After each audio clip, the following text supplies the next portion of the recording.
நம்ம வீட்லலாம் என்ன செய்வோம்னா, ஒரு ஒரு பந்தியில சாப்பிடணும்னா நெறைய சாதம் போட்டு சைட் டிஷ்லாம் கம்மியா இருக்கும். ஸோ, அத அப்படியே திருப்பிட்டு சைட் டிஷ் சாப்பிடுற அளவுக்கு சாதம் சாப்பிடுற அளவுக்கு காய்கறிகளும் நம்ம சாப்பிடும்போது அது பேலன்ஸ் ஆகுது. அந்த டைம்ல உங்களுக்கு ரைஸும் சாப்பிட்ட மாதிரி இருக்கு. அட் த சேம் டைம் பேலன்ஸும் ஆச்சு. ஃபைபரும் கிடைச்சது. விட்டமின்ஸ், மினரல்ஸ் எல்லாமே உங்களுக்கு ஃபுல்லா பேக்டா உங்களுக்கு வந்துடுது.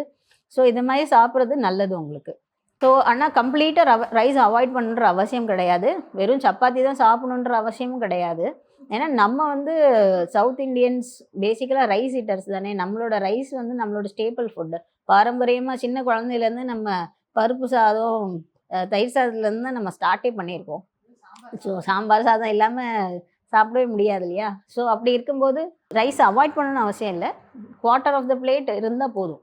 ஓகே. ஒரு பவுல் ஆஃப் ஒரு 35 கிராம்ஸ் ஆஃப் ரைஸ் எடுத்தீங்கன்னா, அது 100 கிராம்ஸா வந்து உங்களுக்கு குக்டு வெயிட்டுக்கு வருது. ஸோ, அப்ப அதுக்கு டபுள் த குவான்டிட்டி வெஜிடபிள்ஸ். வெஜிடபிள்னா உருளைக்கிழங்குலாம் அதில வராது. ஸோ, கிழங்கு வகைகள் தவிர மீதி இருக்க எல்லா காய்கறிகளையும் அன்லிமிட்டடா எடுக்கலாம் நீங்க. ஸோ, எவ்வளோ சாப்பிட்டாலும் வெள்ளரிக்காய், கேரட்டு, பீட்ரூட் எல்லாமே எடுக்கலாம். அண்ட் இன்னொரு குவார்ட்டர் இருக்கு இல்லையா? அந்த பிளேட்ல. ஸோ, அதில பார்த்தீங்கன்னா, சாம்பார், ரசம், மோரு, நான்வெஜ், முட்டை இது எல்லாமே அதில வரலாம் உங்களுக்கு. ஸோ, இந்த மாரி சாப்பிடும்போது அது பேலன்ஸ்டா ஆயிடுது உங்களுக்கு. ஸோ, அதனால ரைஸ் சாப்பிடுறதுல தப்பு கிடையாது.